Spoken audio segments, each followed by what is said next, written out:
Amaka Nweke is the co-convener of Enough is Enough march against sit at home in Enugu State. She joins us live from Enugu. Thank you so much for your time on Newsnight tonight. Well, it's one thing for Governor Mba to declare or to actually, warn people in Enugu State to go out, without fear or let or hindrance.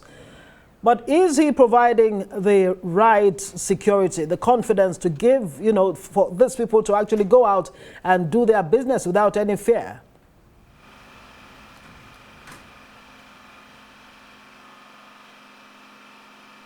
Amaka, are you there?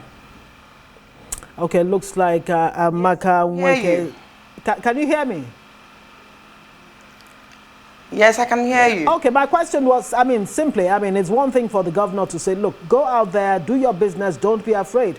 But is the right security in place to give the people of Enugu State the confidence to go out and do their business Monday to Sunday?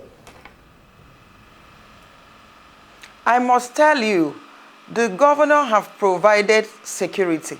In fact, today, I've never seen the kind of security I saw today. Everywhere in Enugu, there were security personnel all over the place, both in Transekulu, both in Abani Road, everywhere in Obwete.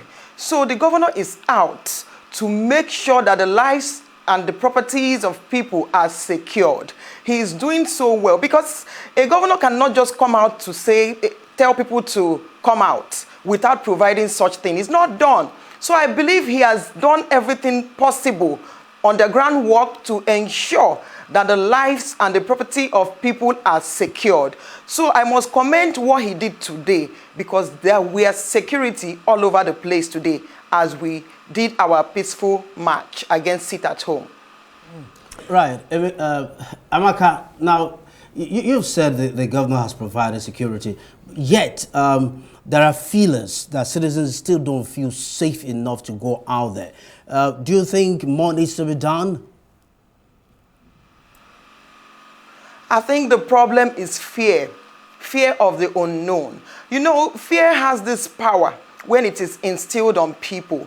It cages people, it prevents them to do what they're supposed to do because they are afraid. So the problem we have as a people is because we are afraid. We are afraid. But I tell you, the government is doing everything possible to ensure that the lives and the property of people are secured and safe. Figures have been put to the economic cost of this sit at home since it started in August of 2021. Some say about 7 trillion. That's a lot. That's a lot to be lost by any state. What picture can you paint for us as to how this sit at home has affected people in Enugu State, whether business-wise, the society as a whole? It has affected us business-wise. It has also affected us academically. Because when somebody whose only source of income is when he or she goes out to do business before he gets money, and that person is restricted, subjected to sitting at home, how can ends meet? So it is affecting us, it is affecting our children academically because they can no longer compete with their mates. We are even saying that the 5 days we have is not even enough. A day is taken off. And sometimes we are asked to sit at home 2 days, 3 days, 1 week. And they are even planning to impose another 2 weeks. So it's sad, it's terrible. It's affecting us, it's affecting the traders, it's affecting other companies in Enugu State. In fact, in Southeast as a whole, a lot of companies are moving away because they no longer make profit. And mind you, Monday is the first day of the week, very important day of the week. So why would somebody somewhere subject citizens to sit down on a day that is precious, on a day that is valued, to sit down doing nothing? It's a terrible thing. It's affecting us and it's bringing down our economy by the day. Imagine losing 7.6 trillion naira. You know what that will do to the development of Enugu State, to the development of other states in Southeast. So it's not funny. It's a terrible thing, and we are out to say it is enough. We are tired. And because if we don't solve it today, if we don't stand against it today, it will be worse tomorrow. Imagine between a year and 11 months, we have lost 7.6 million.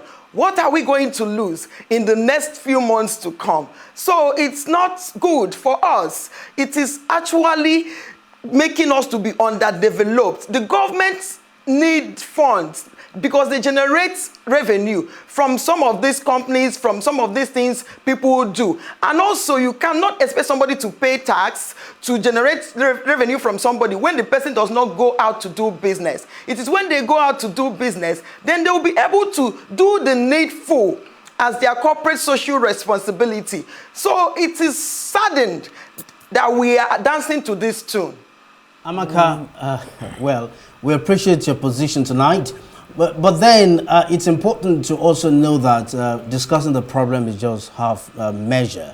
What about solutions? What sort of economic recovery should the government begin to look at now?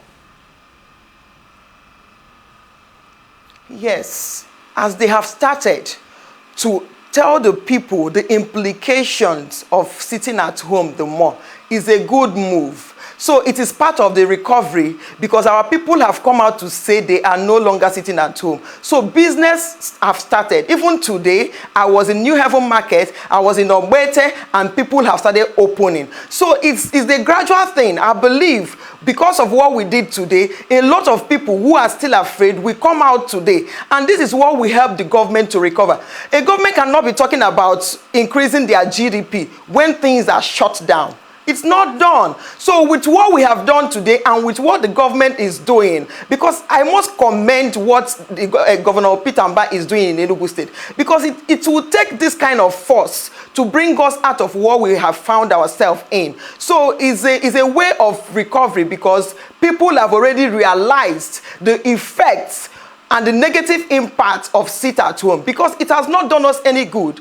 We have not benefited, rather we have lost. We have lost both lives, we have lost property, we have lost funds, we have lost money that is meant to develop our country and upgrade our GDP. So the recovery have started, the healing have also started with what the CSOs, the youth organization, the women organization, in collaboration with all the 17 local governments in Enugu State did today. I believe that the recovery process have started. And in no due time, the government will start seeing the impacts. You think, Amaka, that this message is strong enough to send the right signal to the proscribed, IPOB? It's a very strong message. Mind you, the initiators and the originators of IPOB have already come out to say they are not part of sit at home. So whoever that is doing this is doing it for his own interests. He doesn't have the interest of the people of Southeast or Enugu State at heart. It's a personal interest. So I want the people that he is sending to enforce this sit at home to realize that they are being used, they are being brainwashed. It is no longer IPOB because IPOB have already come out to say we are no more sitting at home. And mind you again, the person that is doing this, somebody somewhere or some people somewhere are the ones behind it and sponsoring that person. So we are not going to dance to that tune. Enough is enough. Amaka Nweke's co-convener, enough is enough, march against sit at home in Enugu. Thank you so much for joining us and wish you the very, very best.